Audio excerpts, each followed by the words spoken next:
نحمده ونصلي على رسوله الكريم اما بعد۔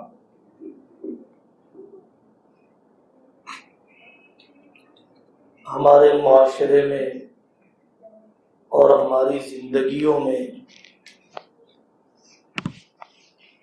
اللہ سے ادب کا پہلو، رسول اللہ صلی اللہ علیہ وسلم سے ادب کا پہلو، والدین کا ادب، اساتذہ کا ادب، فرشتوں کا ادب جیسا ہونا چاہیے ہماری زندگیوں میں نہیں پایا جا رہا ہے۔ اس لیے اس مجلس میں یہ سوچا گیا کہ مختصر ادب کے مختلف پہلوؤں کو ذکر کیا جائے۔ ہمارے اکابر میں حضرت مولانا مفتی محمود الحسن صاحب گنگوئی رحمۃ اللہ علیہ، ایک عرب جماعت ان کے پاس آئی جس میں بہت بڑے بزرگ بھی تھے، مولانا ابراہیم صاحب دیولہ دامت برکاتہم۔ تو اس وقت حضرت نے فرمایا تھا الدین کلہ ادب، کہ دین تو پورا کا پورا ادب ہی ہے۔ عربی زبان میں ادب کہا جاتا ہے اجتماع خصال الخیر فی العبد، کہ بندے میں اچھی عادتیں جمع ہو جائیں۔ تو بہت وسیع مفہوم ہے۔ ہمارے یہاں کچھ ظاہری چیزوں کو ادب سمجھا جاتا ہے، وہ بھی ادب ہے، لیکن ادب کا جو وسیع مفہوم ہے، حضرت حسن بصری رحمۃ اللہ علیہ نے ادب کی تشریح کرتے ہوئے فرمایا التفقہ فی الدین، الزہد فی الدنیا، المعرفۃ بما للہ علیک، آخرت میں دلچسپی لینا، دین کی سمجھ حاصل کرنا، اور یہ جان لینا کہ اللہ کا مجھ پر کیا حق ہے۔ حضرت یحییٰ بن معاذ رحمۃ اللہ علیہ اکابر صوفیہ میں سے، انہوں نے اللہ سے ادب کو سمجھاتے ہوئے فرمایا من تأدب بأدب اللہ صار من اہل محبت اللہ، کہ جو اللہ سے ادب کرنا چاہے گا وہ ضرور اللہ سے محبت کرنے والوں میں سے ہو جائے گا۔ محبت ہوگی تو ضرور ادب کرے گا۔ اللہ سے ادب، اللہ کا نام لینے میں ادب، اجل اللہ، جب آدمی اللہ کا نام لے تو جل جلالہ، اللہ تعالی عز اسمہ، اللہ کا نام جس اہمیت کے ساتھ املی کا نام آ جاتا ہے تو منہ میں پانی آ جاتا ہے۔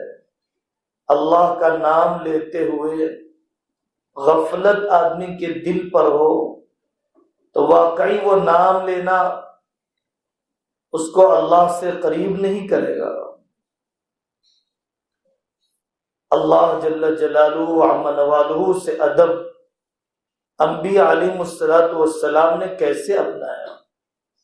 آپ جانتے ہیں کہ شیطان کے ورغلانے سے اماں حوا کو اکسایا، حضرت آدم کو بہکایا، جنت سے نکلوایا، اور اللہ خود فرماتے ہیں فوسوس لہم الشیطان، اللہ خود فرما رہے ہیں کہ شیطان نے وسوسہ ڈالا اور بہکا کر ان کو باہر نکالا۔ لیکن یہ ادب کی بات ہے کہ حضرت آدم علیہ السلام نے اپنے جرم کو اللہ کی طرف منسوب نہیں کیا، اپنی طرف منسوب کیا۔ ربنا ظلمنا انفسنا اپنی طرف منسوب کیا۔ بات کرنے کا بھی تو ایک سلیقہ ہوتا ہے۔ حضرت عیسیٰ علیہ السلام سے اللہ فرماتے ہیں قرآن میں کہ اے عیسیٰ، کیا آپ نے لوگوں سے کہا تھا کہ میری عبادت کرے؟ اپنی عبادت کی دعوت کیا آپ نے دی تھی لوگوں کو؟ حضرت عیسیٰ علیہ السلام واضح طور پر دو ٹوک طریقے سے کھلے انداز میں جرأت کے ساتھ یہ بھی کہا جا سکتا تھا میں کیوں بولوں گا، نہیں، حضرت عیسیٰ کا ادب علیہ السلام اپنے اللہ کے ساتھ جل جلالہ وعم نوالہ ان کنت قلتہ فقد علمت، یہ جو گفتگو ہے حضرت عیسیٰ علیہ السلام کی واقعی ادب کا سلیقہ سکھلاتی ہے، اور ہماری زندگیاں اس سے بہت خالی ہے۔ ان کنت قلتہ فقد علمت، اے اللہ آپ جانتے ہیں، اگر میں نے کہا ہے تو آپ جانتے ہیں۔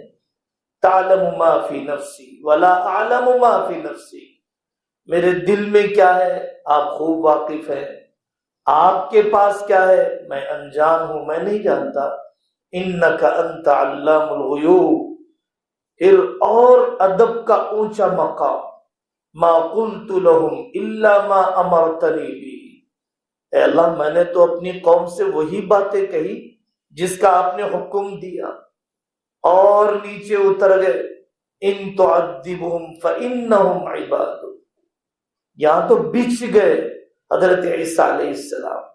اے اللہ آپ یہ پوری انسانیت کو عذاب دے دیں تب بھی یہ آپ کے لیے آپ حق بجانب ہوں گے، صحیح ہے آپ کے لیے، ہم تو آپ ہی کے بنائے ہوئے ہیں، ہم آپ کے بندے ہیں۔ حضرت خضر علیہ السلام کے قصے میں اللہ کے حکم سے ہی انہوں نے کشتی کو توڑا تھا، کشتی کا تختہ نکالا تھا، کشتی میں عیب لگا دیا تھا تاکہ ظالم بادشاہ اسے نہ لے، اللہ کے حکم سے ہی کیا۔ لیکن حضرت خضر علیہ السلام نے اس کو اللہ کی طرف منسوب نہیں کیا۔ حضرت خضر علیہ السلام نے فرمایا فَأَرَدْتُ أَنْ أَعِيبَهَا، تو میں نے یہ چاہا کہ کشتی میں عیب لگ جائے اور ظالم بادشاہ اس بیچارے کاروباری کا کاروبار خراب نہ کرے۔ اللہ سے ادب گفتگو میں حضرت ابراہیم علیہ السلام کا دیکھیے، بیماری دینے والے اللہ ہی ہیں، کوئی شک نہیں ہے، شفا دینے والے بھی اللہ ہی ہیں، اس میں کوئی شک نہیں ہے، لیکن حضرت ابراہیم علیہ السلام نے فرمایا وَإِذَا مَرِضْتُ فَهُوَ يَشْفِينِ، جب میں بیمار ہوتا ہوں تو اللہ شفا دیتے ہیں۔ حالانکہ موٹی عقل یہ کہتی ہے جب اللہ بیمار کرتے ہیں تو اللہ شفا دیتے ہیں، یہ تعبیر ہونی چاہیے موٹی عقل کے مطابق، لیکن ادب حضرت ابراہیم کا یہ ہے وَإِذَا مَرِضْتُ فَهُوَ يَشْفِينِ، جب میں بیمار ہوتا ہوں تو اللہ تعالیٰ مجھے شفا عطا فرماتے ہیں۔ بڑا یونس صاحب جونپوری رحمت اللہ علیہ عجیب بات فرماتے تھے واقعی کہ ادب تو ایک الہامی چیز ہے، ادب تو ایک الہامی چیز ہے۔ اللہ کا ادب سب سے پہلا یہی ہے کہ شرک نہ کیا جائے، کفر نہ کیا جائے۔ مسجد میں اللہ کے دربار میں جب حاضر ہوں تو سلیقہ سکھایا گیا، خذوا زینتکم عند کل مسجد، جب نماز کے لیے جاؤ ایسا کپڑا، ایسے ننگے سر، ایسا انداز نہ اپناؤ کہ جو انداز کسی معمولی فنکشن میں جاتے ہوئے بھی نہیں اپناتے ہو۔ اللہ کے پاس آدمی کھڑے ہو رہا ہے، خوشبو لگا کر کھڑے ہو رہا ہے، اچھے کپڑے پہن کر کھڑے ہو رہا ہے۔ حضرت مولانا مفتی سعید صاحب پالن پوری رحمت اللہ علیہ فرماتے ہیں کہ میرے ایک مصر کے استاد تھے جو دارالعلوم دیوبند میں پڑھایا کرتے تھے. جب وہ نماز کے لیے جاتے نہایت گرمی کے موسم میں مصر کے طریقے کے مطابق جبہ اور اوپر سے قیمتی قبا ڈال کر وہ مسجد میں آتے تھے اور نماز سے فارغ ہو کر آتے ہی پسینے سے شرابور کپڑے نکال دیا کرتے تھے. اور اس کے بعد ایک مرتبہ انہوں نے مفتی سعید صاحب پالن پوری رحمت اللہ علیہ سے فرمایا یا سعید انی استحیی من اللہ، سعید میں اللہ سے شرم کرتا ہوں، مجھے اچھا نہیں لگتا ہے کہ میں بہت ہی کم درجے کے کپڑے پہن کر اللہ کے دربار میں جاؤں. حضرت مولانا عبد القوی صاحب دامت برکاتہم اپنے استاد حافظ معظم شہید صاحب رحمت اللہ علیہ کے بارے میں لکھتے ہیں کہ میں جب استاد کی مسجد میں جاتا جو آج بھی سعید آباد میں ہے، تب مجھے محسوس ہوتا کہ واقعی میں کسی احکم الحاکمین کے دربار میں آیا ہوں. کیونکہ استاد اپنی مسجد میں اجازت نہیں دیتے تھے کسی کو بات چیت کرنے کی، آواز بلند کرنے کی، تلاوت کے علاوہ کوئی اور کام کرنے کی، بلکہ پینٹنگ کرانے کی بھی اجازت نہیں دی، رنگ روغن کرانے کی بھی اجازت نہیں دی کہ اللہ کے گھر میں کیروسین کی بو آ جائے گی. اور جب مسجد میں لہسن اور پیاز کچی لانے سے منع کیا گیا تو پھر میں اس کی اجازت کیسے دے سکتا ہوں؟ چاہے ظاہری اعتبار سے مسجد میں بھدا پن نظر آئے. ادب میرے عزیزو، اللہ سے ادب. حضرت ایوب علیہ السلام نے یہ نہیں فرمایا اے اللہ آپ نے بیمار کیا ہے شفا دے دیجئے. حضرت ایوب علیہ السلام نے فرمایا مسنی الضر وانت ارحم الراحمین، شفا دے دیجئے بھی نہیں کہا. حضرت ایوب نے کہنا جائز ہے، غلط نہیں ہے. حضرت ایوب علیہ السلام فرما رہے ہیں مجھے بیماری آئی ہے، آپ تو بہت رحم کرنے والے ہیں. کعبۃ اللہ کا ادب یہ ہے کہ پیر نہ پھیلائے جائیں، اس کی طرف استنجا کرتے وقت پیٹ اور پیٹ نہ کیا جائے. اذا اتیتم الغائط فلا تستقبلوا القبلة ولا تستدبروها، یہ سکھلایا گیا.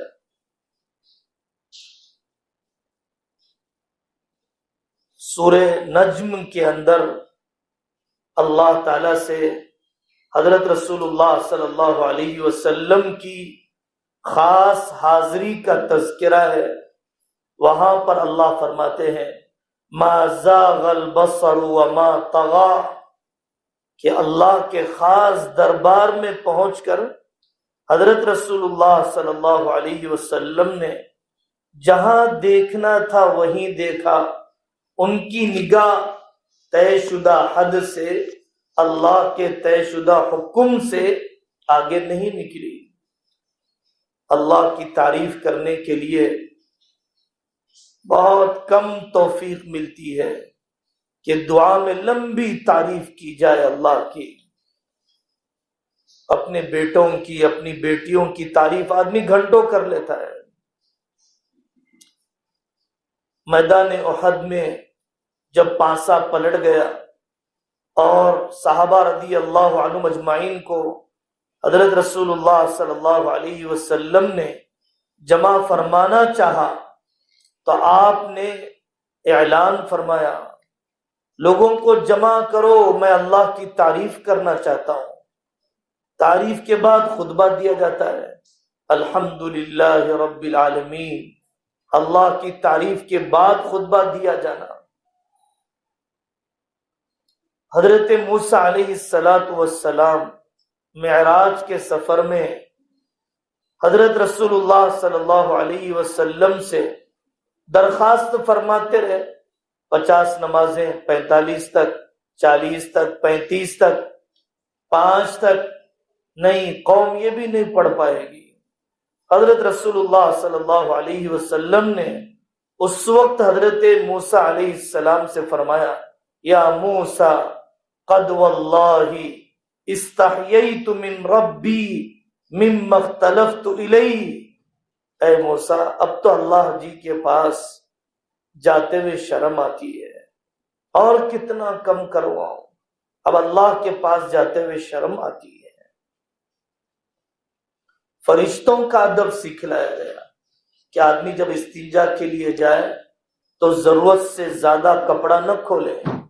بیوی شوہر کی زندگی میں، ازدواجی اور تنہائی کی زندگی میں سکھلایا گیا کہ وہ ضرورت سے زیادہ بے لباسی اختیار نہ کرے، برہنگی اختیار نہ کرے، اور وہاں حدیث کے الفاظ ہیں فَإِنَّ مَعَكُمْ مَن لَا يُفَارِقُكُمْ او کما قال علیہ السلام، تمہارے ساتھ ایک مخلوق رہتی ہے جو اس وقت بھی تم سے علیحدہ نہیں ہوتی ہے۔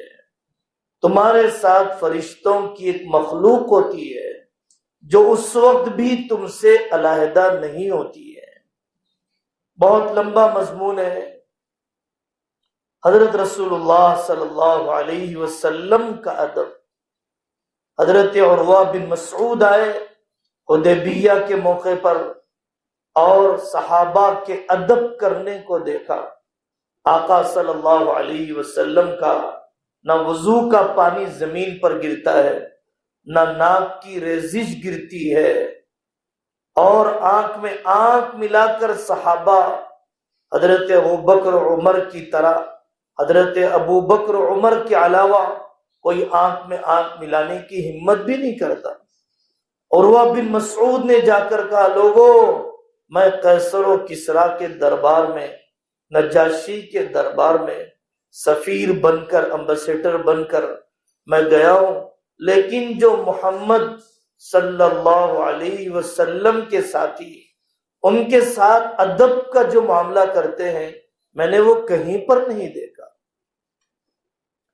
صحابہ فرماتے ہیں ابواب النبی صلی اللہ علیہ وسلم تقرع بالاظافیر، تقرع بالاظافیر، آقا صلی اللہ علیہ وسلم کے گھر کے دروازے ناخن سے کھٹکھٹائے جاتے تھے۔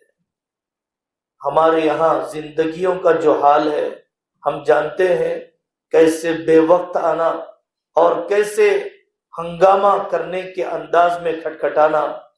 حضرت ابو ایوب انصاری رضی اللہ عنہ نے ہجرت کے موقع پر حضرت آقا صلی اللہ علیہ وسلم کا قیام اونٹنی کے بیٹھ جانے پر انہی کے گھر میں طے ہوا۔ ادب راحت پہنچانے کا نام ہے، ادب راحت پہنچانے کا نام ہے۔ حضرت تھانوی کے الفاظ میں ظاہری دکھلاوے کا نام نمائش کا نام نہیں ہے۔ حضرت ابو ایوب انصاری رضی اللہ عنہ نے کہا، یا رسول اللہ آپ نیچے رہیں، میں اوپر رہوں، اچھا نہیں لگتا ہے، آپ اوپر قیام فرمائیں۔ یہ ادب کا ظاہری پیمانہ۔ حضرت رسول اللہ صلی اللہ علیہ وسلم نے فرمایا کہ لوگ ملاقات کے لیے آئیں گے، اگر میں اوپر کے منزلے پر رہوں گا تو ظاہر ہے کہ انتظام میں دشواری، مجھے نیچے رہنے کی اجازت دی جائے۔ حضرت ابو ایوب انصاری چونکہ صحابہ بے عقل نہیں تھے، انہوں نے رضامندی کا اظہار کیا، ٹھیک ہے آپ نیچے ہی قیام فرما لیں۔ حضرت ابو ایوب انصاری رضی اللہ عنہ اوپر کے منزلے پر، پہلے زمانے کی چھتیں، پانی گر گیا، پانی گر گیا تو نیچے پچ کر آنے کا اور چھن کر آنے کا اندیشہ ہوتا ہے۔ حضرت ابو ایوب انصاری کے پاس ایک چادر وہ ڈالتے رہے، نچوڑتے رہے، ڈالتے رہے، نچوڑتے رہے کہ پانی نیچے نہ پہنچ جائے، حضرت آقا صلی اللہ علیہ وسلم کو تکلیف نہ ہو جائے۔ حضرت تھانوی رحمت اللہ علیہ نے ایک جگہ پر خطبات میں فرمایا کہ جب مدینہ پاک میں آقا داخل ہوئے، استقبال کرنے والوں نے جب استقبال کیا، مسافے کے لیے ٹوٹ پڑے، تو حضرت ابو بکر صدیق رضی اللہ عنہ نے مسافے نمٹا دیے۔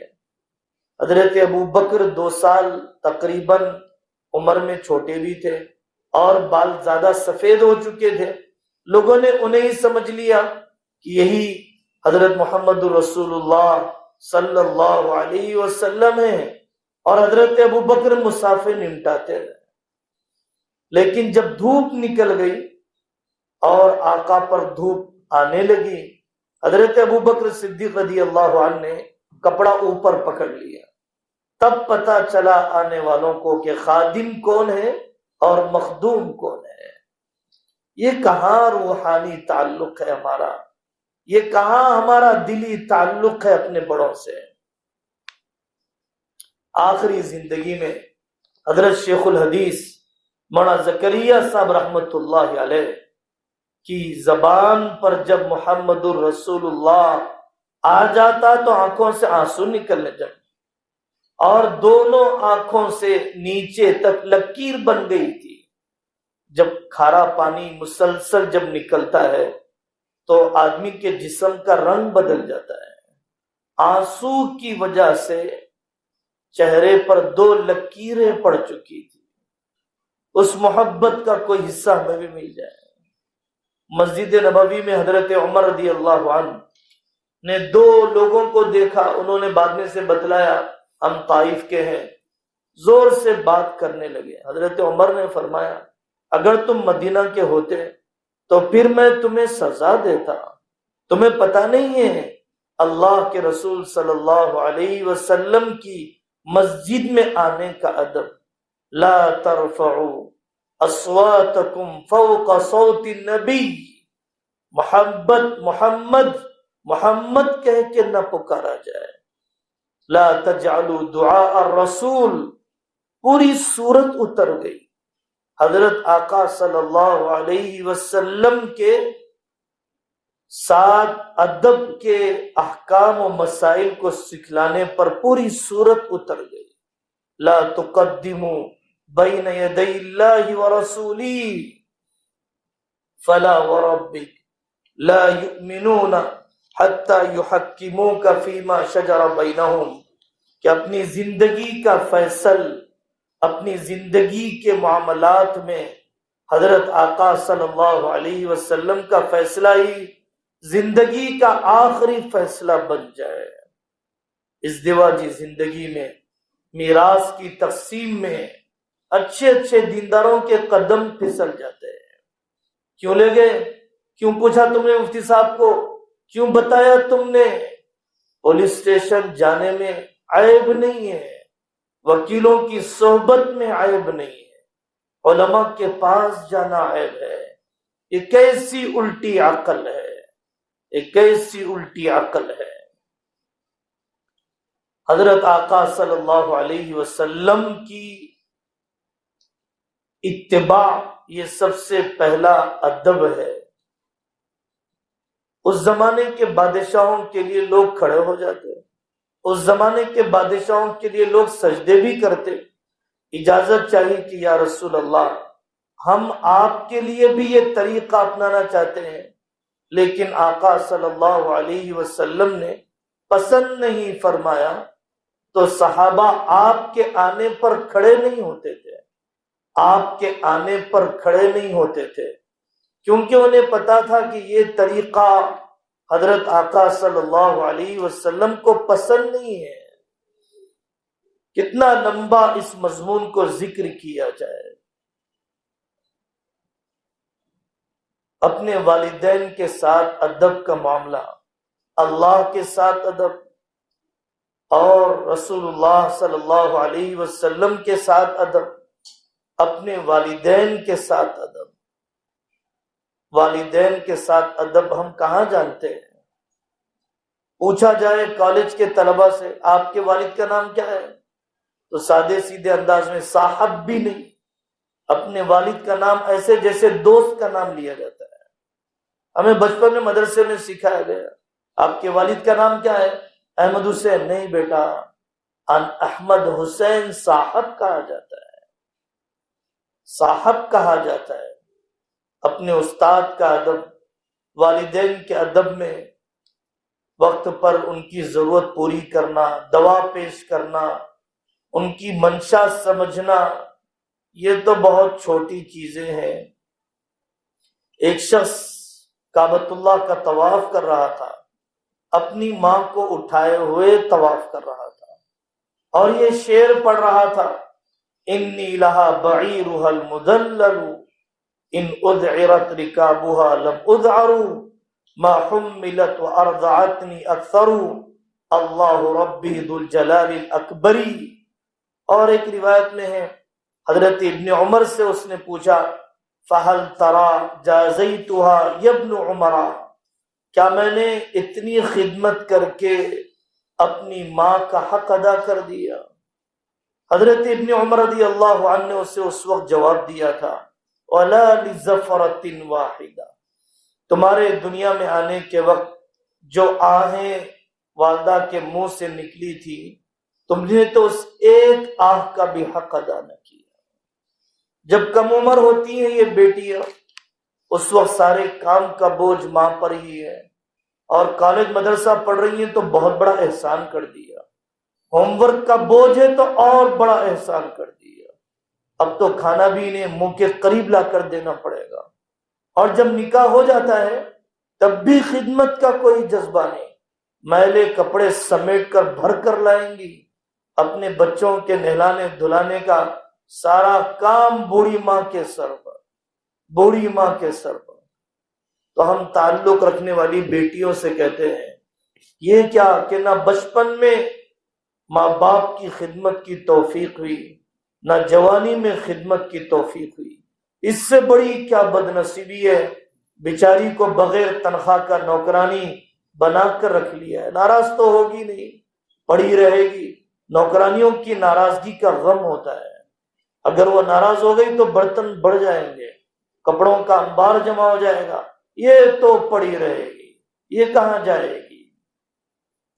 بڑی بدنصیبی ہے زندگیوں کی کہ خدمت کا موقع نہ ملے، ماں کے کمرے میں بھی اجازت لے کر داخل ہو، انشکر لی ولی والدی، آدمی کبھی شکر بھی تو ادا کرے، میرے ابا نے مجھے بہت اچھا پڑھایا، میری ماں نے بہت اچھا کھلایا، نہ شکری کے الفاظ، آپ نے جائیداد چھوڑی کیا ہے، رکھا کیا ہے ہمارے لیے، کتنے بدترین گھر میں تم نے بھیجا، رشتہ تم نے صحیح دریافت نہ کیا۔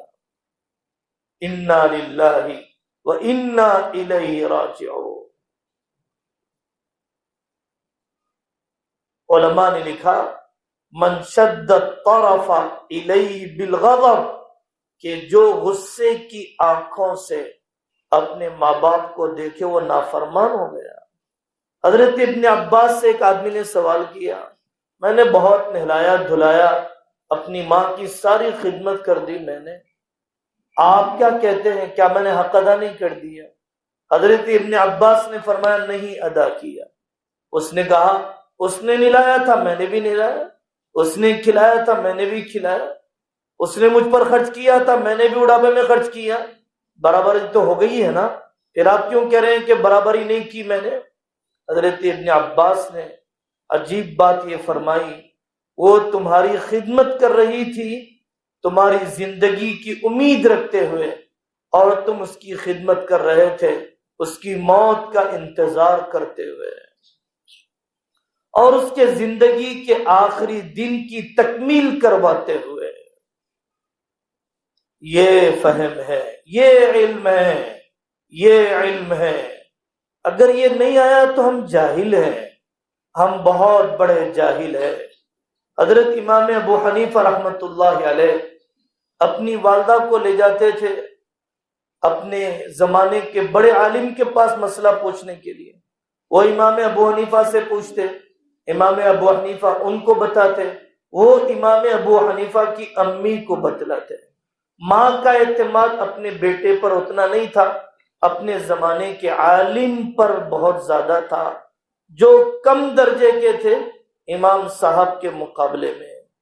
ہاں حدود ہے، اگر میری والدہ میرے والد ناجائز طریقے پر خلا کی اجازت، ناجائز طریقے پر حرام کا حکم، سود و بیاج، داڑھی کاٹنا کہتے ہیں تو میں پورے ادب کے ساتھ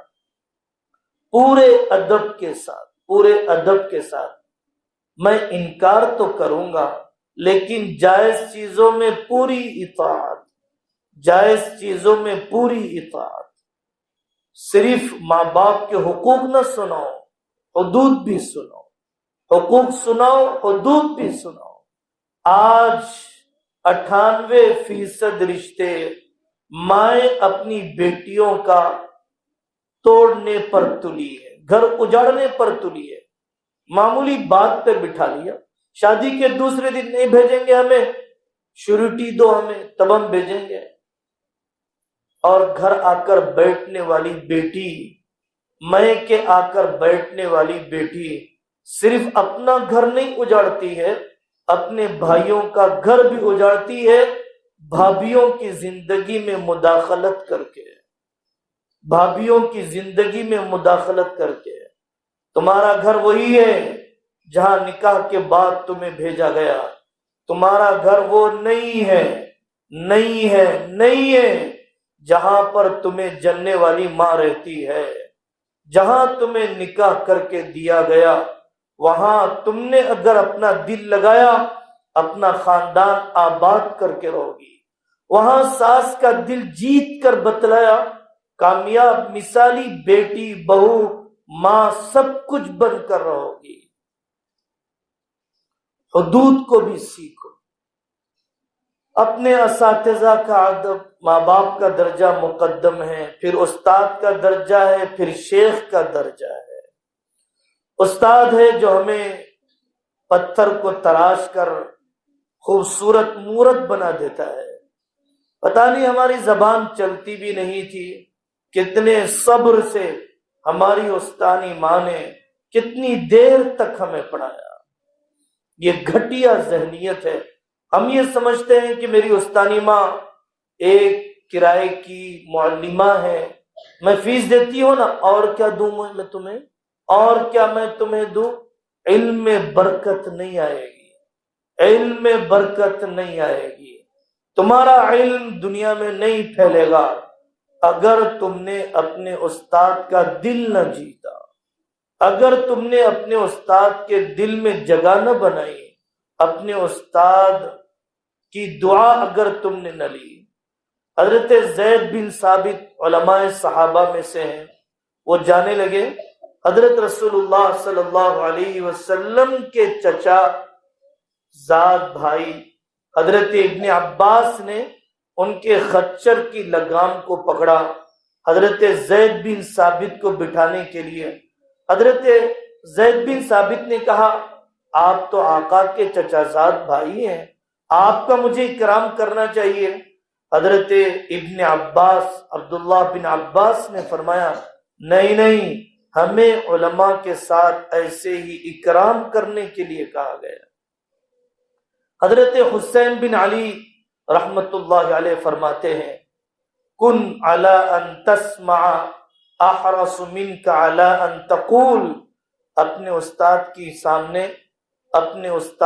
سامنے بولنے سے زیادہ سننے کی کوشش کر، اور اچھا خاموش رہنا، حسن سمت، اچھے انداز میں خاموش رہنا، جیسے سیکھا ہے ویسے اچھے انداز میں سننے کا سلیقہ بھی سیکھ۔ وتعلم حسن الاستماع کما تتعلم حسن الصمت، اگر استاد کی بات بڑی ہونے لگ جائے، لمبی ہونے لگ جائے، اس کی بات کو نہ کاٹ یہاں تک کہ وہ خود نہ رک جائے۔ ولا تقطع على احد حديثه وان طال حتى يمسك، جب وہ رک جائے تو تب تم اس کو بولنا، تب اپنی مجلس کو ختم کرنا۔ ہمیں اپنی زندگیاں ٹٹولنا چاہیے۔ ناظرہ قاعدہ حضرت شاہ جمع الرحمان صاحب فرماتے ہیں بخاری پڑھتے ہوئے ناظرہ پڑھانے والے استاد کے احسان کو نہیں بھولنا چاہیے کہ حروف کی شناخت تو اس نے ہی سکھلائی تھی، حروف کی شناخت تو اس نے ہی سکھلائی تھی۔ حضرت تھانوی فرماتے ہیں لوگ مقبول استاد کو تو استاد کہتے ہیں، لیکن غیر معروف استاد کو اپنا استاد نہیں کہتے ہیں۔ میرے شاہ صاحب استاد ہیں، حضرت ہردوئی میرے استاد ہیں، لیکن تین پوش کا فلانا ناظرہ کا استاد میرا استاد ہے کہتے ہوئے لوگ معیوب سمجھتے ہیں۔ اسی لیے علم میں کوئی برکت نہیں ہے، شاگردوں کا کوئی شجرہ نہیں ہے، بانج بنے ہوئے زندگیاں گزارتے ہیں، پیچھے اٹھائے جانے والے ہاتھ نہیں ہیں۔ جن کے پیچھے اٹھائے جانے والے ہاتھ ہوتے ہیں ماؤں کے، اساتذہ کے، شیخ کے، اس کے علم کی برکت کا تصور نہیں کر سکتے ہو۔ ملک کے بڑے عالم اللہ انہیں شفا عطا فرمائے، مولانا غلام محمد وستانوی دامت برکاتہم، 100 اسکول، 130 مدرسے اور سینکڑوں کی تعداد میں اسکول، 3 میڈیکل کالج، ہزاروں مسجدوں کی تعمیر اور پتہ نہیں کیا کیا بندے خدا نے 40 سال کے عرصے میں کر دیا۔ انہوں نے بتلایا کہ میں نے جب مدرسہ کھولا ملک کے سارے اکابر کو دعا کی درخواست، میرا مادر علمی ہے ہاسوٹ، وہاں ہر سال کا معمول ہے کہ سال کے شروع میں ملک کے سارے اکابر کو خط لکھے جاتے ہیں کہ ہمارے پاس مدرسے میں یہ تعداد ہے، یہ شعبے ہیں، یہ تعلیمی سطح ہے، دعا کر دیجئے مدرسے میں برکت ہو جائے، علم میں برکت ہو جائے۔ اپنے علم پر غرور، اپنی صلاحیت پر ناز، اپنے اکابر سے استغنا، یہ سب سے بڑی وجہ ہے ہمارے بکھر جانے، بانج رہ جانے، بے فیض جی لینے، بے تاثیر کی زندگی گزارنے۔ آئیے اس رخ پر آئیے، ابھی رجوع ہو جائیے، ابھی اپنے قدیم اساتذہ سے جڑ جائیے، موجودہ کی قدر کر لیجئے۔ حضرت ربیع رحمت اللہ علیہ فرماتے ہیں واللہ مجترأت ان اشرب الماء والشافعی ينظر الی ہیبۃ لہ۔ امام ربیع فرماتے ہیں میرے استاد مجھے دیکھ رہے ہوتے تو پانی پینے کی ہمت نہیں ہوتی تھی، پانی پینے کی ہمت نہیں ہوتی تھی۔ امام شافعی فرماتے ہیں انہوں نے امام مالک سے پڑھا تھا کنت اصفح الورقۃ بین یدی مالک صفحا رفیقا ہیبۃ لہ، میں بہت آہستہ آہستہ صفحے کو پلٹتا تھا تاکہ استاد جی کو تکلیف نہ ہو جائے اور آواز کی بلندی کی وجہ سے بے ادبی نہ ہو جائے۔ اور یہاں تو پتہ نہیں استاد کی موجودگی میں کیا کیا کام کیے جاتے ہیں۔ ہمیں چاہیے کہ زندگی میں بعد الموت اساتذہ کے اولاد کے ساتھ، خاندانوں کے ساتھ، ہمدرد ساتھیوں کے ساتھ کیا کیا معاملات کیے جاتے تھے، اتنا نہ صحیح اس زمانے کی سطح کے اعتبار سے، اس زمانے کی سطح کے اعتبار سے آدمی غیبت تو نہ کرے، حقیر تو نہ سمجھے، ٹانگ تو نہ کھینچے، تذلیل تو نہ کرے، خلاف ماحول تو بغاوت کا نہ بنائے۔ اگر اتنا ہم گر چکے ہیں تو پھر کیا امید کی جائے۔ ایک مرتبہ حضرت عباس رضی اللہ عنہ سے ایک اجنبی شخص نے پوچھا، حضرت عباس تو چچا ہیں اور حضرت محمد صلی اللہ علیہ وسلم تو بھتیجے ہیں، تو ظاہر ہے کہ چچا کی عمر زیادہ ہے۔ اس نے حضرت عباس سے پوچھا آپ بڑے ہیں یا محمد صلی اللہ علیہ وسلم بڑے ہیں؟ حضرت عباس رضی اللہ عنہ کے بات کرنے کا سلیقہ، حضرت عباس نے فرمایا ہوا اکبر منی وانا اسن، کہ بڑے تو محمد الرسول اللہ صلی اللہ علیہ وسلم ہی ہیں لیکن عمر میری بڑی ہے۔ عمر میری زیادہ ہے، عمر میری زیادہ ہے، وَأَنَا أَسَنُّ، بڑے تو آقا ہی ہے، عظمت والے تو آقا ہی ہیں۔ اللہ تعالی ہم سب کو ادب کی ساری قسمیں اور یہ دولت ہم سب کو نصیب فرمائے، اور ہمارے علم و عمل میں برکت اللہ تعالی مقدر فرمائے، ہر قسم کی بے ادبی اور محرومی سے اللہ تعالی مجھے اور آپ کو پناہ عطا فرمائے۔